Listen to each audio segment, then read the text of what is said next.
آپ سے اے ملکہ جنت، سر اپنا اٹھا کر وہ چلے تا بقیامت، جس کی جبی انہوں نے ساری مشکلات کو اپنے اوپر لیا ہماری خاطر، امت کی خاطر۔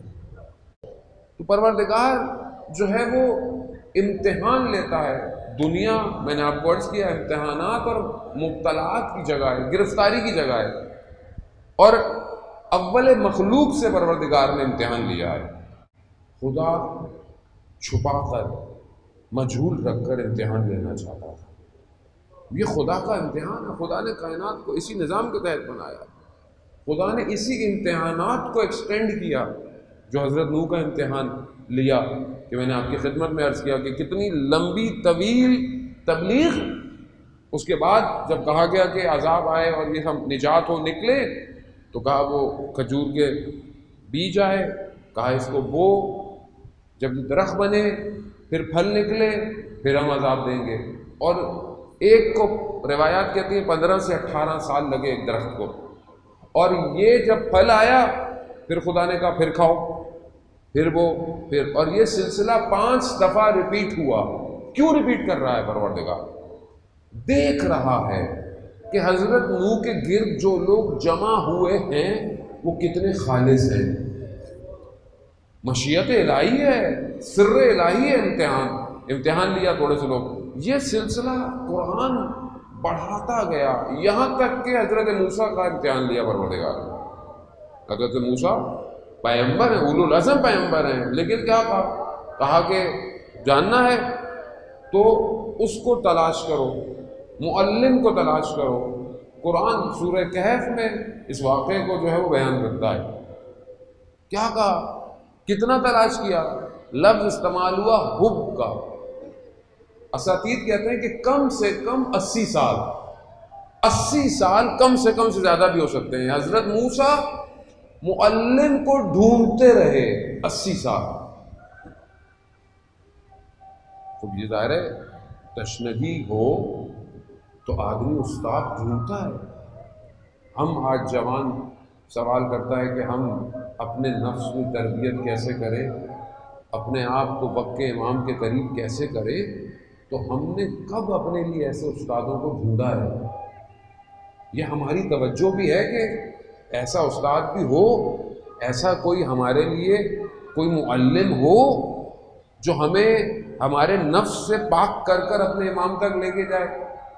فزکس، کیمسٹری، میتھس، دنیا کے سارے سبجیکٹ کے لیے بہترین استاد ڈھونڈتے ہیں، ہر چیز بہترین ہوتی ہے، چاہے دینی معاملے بھی ہوں، فقہ کا اچھا استاد، اصول کا اچھا استاد، لیکن نفس کی تربیت کا استاد کہاں ہے؟ قرآن متوجہ کرا رہا ہے معلم کو ڈھونڈو۔ آیت اللہ قاضی رضوان اللہ تعالیٰ علیہ کے جو نجف اشرف میں ان کا مرقد مبارک ہے، کہتے ہیں میں 40 سال تک ریاضت کرتا رہا، اور خود کہتے ہیں تمہاری آدھی زندگی بھی اگر استاد ڈھونڈنے میں لگ جائے تو کم ہے۔ کیوں؟ کیونکہ استاد جانتا ہے تمہیں کیسے لے کے جانا ہے۔ عزیزان محترم کہہ رہے ہیں 40 سال گزر گئے، بہرحال جو قرآن نے نشانیاں بتائی تھی، بیٹھے ہوئے تھے ایک جگہ پر ایک دریا کے کنارے، متوجہ نہیں ہوئے، جو مچھلی کھانے کے لیے تیار کی تھی وہ زندہ ہوئی اور پانی میں چلی گئی۔ تو جو ہمراہ تھے انہوں نے کہا کہ فلانے مقام پر یہ ہوا، تو حضرت موسیٰ سمجھ گئے کہ یہ اسی استاد کی روح کا کمال ہے کہ یہ مچھلی زندہ ہو گئی ہے۔ پھر کیا ہوا؟ مل گئے، کہا امتحان ہوگا، سوال نہیں کرنا، سوال نہیں کرنا۔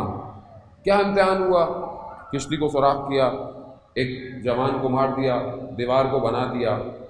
اب اگر حضرت موسیٰ یہ ساری باتیں جانتے ہوتے، نبی ہیں ایسا نہیں ہے کہ نہیں، بر خدا کی مشیت ہے کب علم ظاہر کرنا ہے کب نہیں کرنا، اگر جانتے ہوتے تو سوال کیوں کرتے؟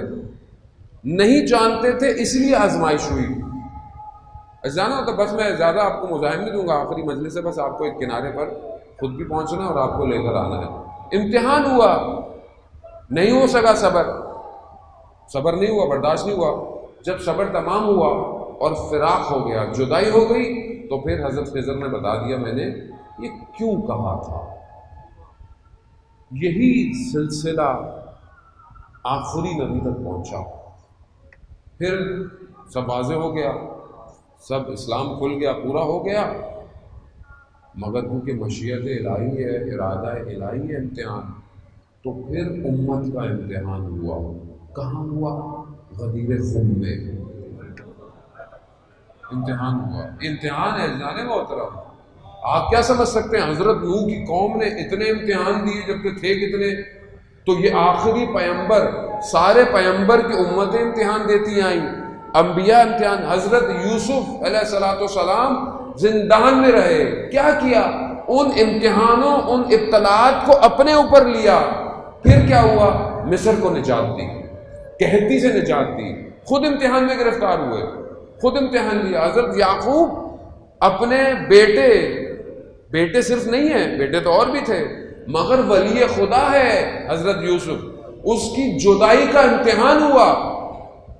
نبی تھے مگر نبی کو نہیں پتا کہ میرا بیٹا کہاں ہو سکتا ہے۔ نہیں عزیزان محترم، ہم بعض اوقات کہتے ہیں وہ امام تھے، ان کے لیے تو کوئی مشکل نہیں تھی۔ نہیں، جو خلقت بشری ہے وہ اس کا تقاضا یہ ہے کہ خلقت نوری زمین پر آئے بشریت کے مبادے میں، اور ان امتحانات اور ابتلاءات سے گزرے تاکہ امتوں کو نجات ملے۔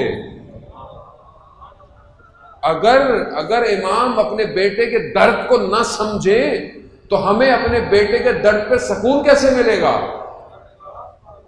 گزرنا پڑے گا امتحانات سے۔ ہمارے سامنے آج کوئی بھی زندگی کی مشکل نہیں رہتی۔ کیوں نہیں رہتی؟ کہتے ہیں ہماری مشکل کہاں، سید الشہداء کی مشکل کہاں؟ کیوں ہے؟ پوری نہیں سمجھا جانے محترم، ایک کی مشکل کو نہیں حل کر رہے، پوری قیامت تک کی بشریت کی مشکل کو امام حسین نے اپنے اوپر لیا ہے۔ یعنی اب 1400 سال ہونے کو ہیں، کتنے سال، کتنے لوگ امام کی مجلسیں کر رہے ہیں ابھی تک پوری دنیا میں؟ ابھی کتنی جگہ ہو رہا ہے؟ کتنے لوگ وابستہ ہیں اہل بیت سے، چاہے کسی اور فرقے کے بھی ہوں، لیکن جب بھی اپنی مشکل پڑتی ہے کسے یاد کرتے ہیں؟ نہیں سمجھ رہے امام نہ زمانے میں قید ہے نہ کسی مقام میں قید ہے، امام پورے عالم پر محیط ہے، نہ صرف عالم مادہ پہ بلکہ جتنے بھی عوالم ہیں سب پر امام حاضر ہے۔ ملائکہ بھی امام ہی سے فیض لے رہے ہیں۔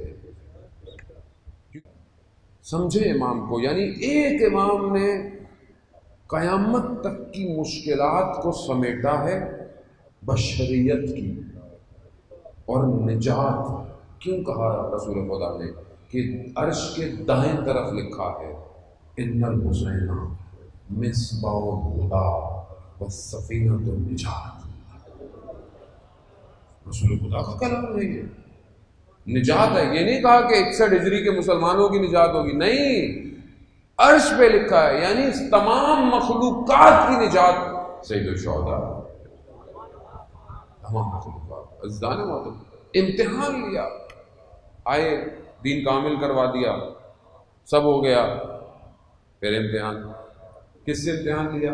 ولایت سے۔ اب بھائی ہوتا یہ سب نہ ہوتا، یہ جو ہم تاریخ پڑھتے ہیں یہ نہ ہوتا، یہ مسئلہ ہی نہیں ہوتا جو آج ہو رہا ہے دنیا میں۔ کیوں ہو رہا ہے مسئلہ؟ کیوں ہو رہا ہے؟ ایسا نہیں کہ رسول خدا نے واضح نہیں کیا، رسول خدا نے واضح کیا، رسول خدا نے احادیث کے ذریعے سب چیزیں، آخر میں قلم دوات بھی مانگا، سب واضح کیا، لیکن کیوں ایسا ہو گیا امتحان؟ مومن اور منافق کی پہچان۔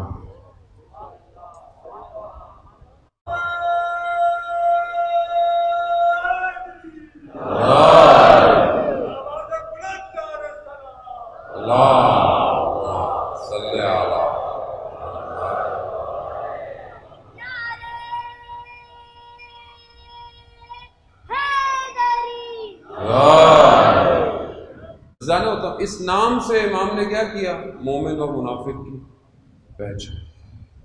آج تک نام لے لیں آپ، چہرہ کھل جائے مومن، مرجھا جائے ہم کچھ نہیں کہہ رہے، پھر لوگ ناراض ہو جاتے ہیں۔